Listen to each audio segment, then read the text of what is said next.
नमस्कार, मैं डॉक्टर सुरेश परिहार। दोस्तों, आज मैं आप सभी के लिए पार्ट 2 लेकर आया हूँ कि हम खुश कैसे रहें? खुश रहने के 5 टिप्स फिर से। जैसा कि हमने पिछली वीडियो में बात की थी कुछ टिप्स के बारे में, मैं उन टिप्स को पहले रिकैप कर देता हूँ और वो टिप्स थे कि अपना जो माइंडसेट है, उसको पॉजिटिव बनाया जाए, उसको एक अच्छा माइंडसेट बनाया जाए।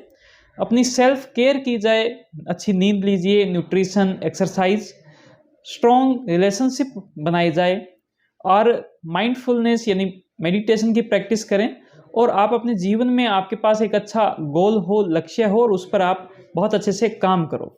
दोस्तों, इसके बाद में हम 6 नंबर जो टिप्स है, 6th जो टिप है वो मैं देना चाहूँगा कि आप जितना हो सके उतनी दूसरों की मदद कीजिए। जिनको मदद की आवश्यकता है, लोगों की इंसानियत की आप हेल्प कीजिए। ऐसे बहुत सारे लोग हैं जो पेड़-पौधों से भी प्यार करते हैं, जो जानवरों से भी प्यार करते हैं, वो उनकी भी केयर करते हैं। लेकिन सबसे ज़्यादा ज़रूरी इस दुनिया के अंदर ये है कि आप इंसानों से प्यार ज़रूर कीजिए। कोई भी इंसान कैसा भी है, वो किसी भी प्रकार की उसको अगर मदद की आवश्यकता है और अगर आप उसकी मदद कर सको, तो आप उसकी ज़रूर मदद करें। तो आप जैसे ही दूसरों की ज़िंदगी को अच्छा करते हो, उनको खुशियाँ लेकर आते हो उनके, तो आपको बदले में ज़रूर खुशियाँ मिलती है और उस खुशियों की जो मिठास है, वो बहुत ही अद्भुत है और अपरंपार है।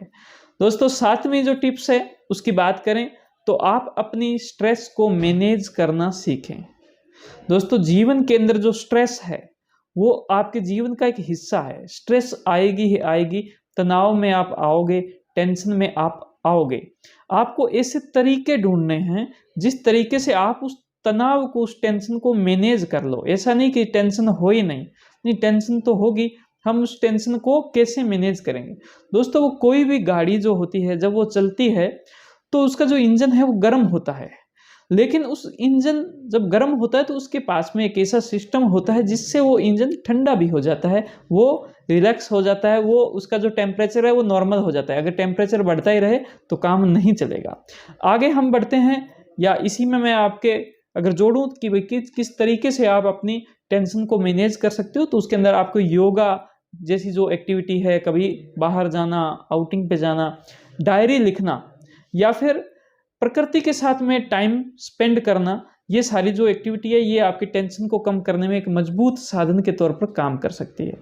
दोस्तों, 8 नंबर जो पॉइंट है, वो ये है कि आप अगर सोशल मीडिया का और स्क्रीन टाइम यानी इसी मोबाइल का अगर आप उपयोग कम से कम करें, तो आपके माइंड में तरह-तरह के विचार या ओवरथिंकिंग की जो समस्या है, वो कहीं न कहीं कंट्रोल में आएगी। टेक्नोलॉजी ने हमें बेनिफिट दिया है, लेकिन टेक्नोलॉजी की वजह से बहुत सारी जो नेगेटिविटी है, वो भी हमारे माइंड में घुस जाती है और आप इस कृत्रिम वर्ल्ड की बजाय, क्योंकि ये जो आपका जो कनेक्शन है, आपको लगता है कि मैं लोगों से जुड़ा हूँ, लेकिन ये वास्तव में नहीं जुड़े हो। आप तो एक टेक्नोलॉजी का उपयोग कर रहे हो। आप रियल में अगर लोगों से जुड़ोगे, तो ज़्यादा खुशियाँ आपको मिल पाएगी। दोस्तों, 8 नंबर पॉइंट वो ये कि आप कभी भी परफेक्ट नहीं हो सकते। आपके अंदर कुछ न कुछ कमियाँ, कुछ न कुछ मिस्टेक अवश्य रहती है। उस मिस्टेक को, उस कमियों को स्वीकार करना सीखें। Accept imperfections. तो आप अगर कमियों को स्वीकार करते हैं कि ठीक है, मैंने इतना किया, अब इसमें से इतनी मेरी कमी है, मेरे अंदर इतनी कमी है और इसको मैं स्वीकार करता हूँ। मेरे अंदर अच्छाइयाँ भी हैं और कमियाँ भी हैं। जो भी कमियाँ हो, उसको अगर आप स्वीकार करें और जीवन के अंदर आगे बढ़ते रहें। आप चले, कुछ कमियाँ हुई, कुछ गलतियाँ हुई, लेकिन स्वीकार किया और आपने अब आगे बढ़ने की जो ग्रोथ और सीखने की जो आपको अपॉर्च्युनिटी मिलती है जैसे ही, उसको अगर आप पकड़ते रहें, आपकी कमियों को आप सुधारते रहें, तो आप जीवन में आप खुश बने रहोगे, बजाय इसके कि आप अपने आप को दोष दो कि मुझ में तो बहुत ही ज़्यादा कमियाँ हैं, मैं तो ये कर नहीं सकता। तो ये 9 नंबर टिप बहुत ही काम की है। अब अंतिम टिप और 10 नंबर टिप में आते हैं और वो है live in line with your values. दोस्तों, आप अपने जीवन में अभी तक ऐसी बहुत सारी वैल्यूज़ बनाई है, आपके बहुत सारे सिद्धांत हैं, भले वो धार्मिक सिद्धांत हो, भले वो एकेडमिक सिद्धांत हो, भले जीवन जीने की एक कला हो, काम करने की एक कला हो।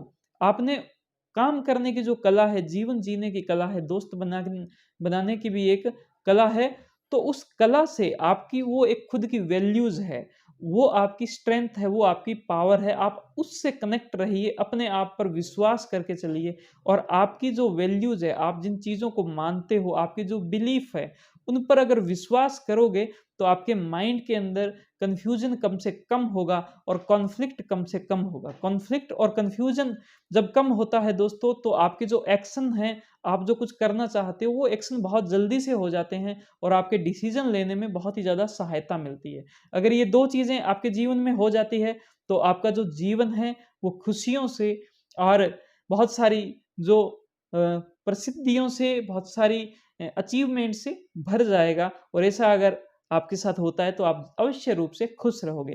दोस्तों, एक बात जीवन में हमेशा याद रखें कि हैप्पीनेस यानी खुश रहना तो एक जर्नी है, एक यात्रा है। आप धीरे-धीरे अपने आप के अंदर, आपकी पर्सनैलिटी के अंदर बदलाव ला सकते हो और आप एक हैप्पी इंसान जो है, वो बन सकते हो।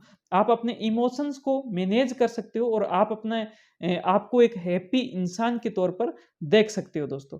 तो उम्मीद करता हूँ कि ये जो जितनी भी टिप्स मैंने आपको बताई, पिछली वीडियो मैंने 5 टिप्स बताई, इस वीडियो मैंने 5 टिप्स बताई, तो ये सारी टिप्स आपके काम आएगी और आप इसका बहुत अच्छे से उपयोग करोगे। अगर ऐसा है और आपको ये वीडियो अच्छी लगी, तो इसको आप लाइक कीजिए, आपकी बातों को हम तक कमेंट के द्वारा पहुँचाएँ, इस वीडियो को सभी के साथ शेयर करना बहुत ज़रूरी है और आप हमारे यूट्यूब चैनल को सब्सक्राइब करें और बेल आइकन भी ज़रूर दबाएँ। बहुत-बहुत धन्यवाद। Thank you. जय हिंद, जय भारत।